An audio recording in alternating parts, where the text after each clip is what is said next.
Hi, welcome to HardReset.Info channel viewers. In front of me NUBIA Pad 3D, and now I'm gonna show you how to resolve the problem when your screen is not respond.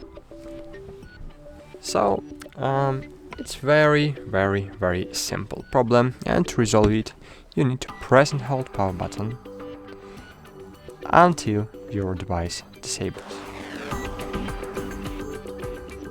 When you will see NUBIA logo on your screen, it means that you force restarted your device. Of course, it will not help if your screen does not respond after damaging the screen.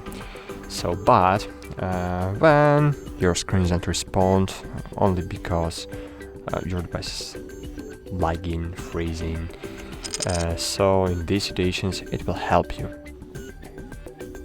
But of course, if your device if your screen stopped to respond after contact with the water or after falling, so unfortunately you need to take your device to the customer service.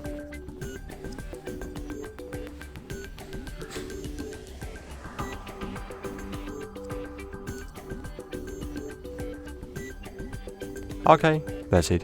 Thanks for watching, like this video and bye, see you.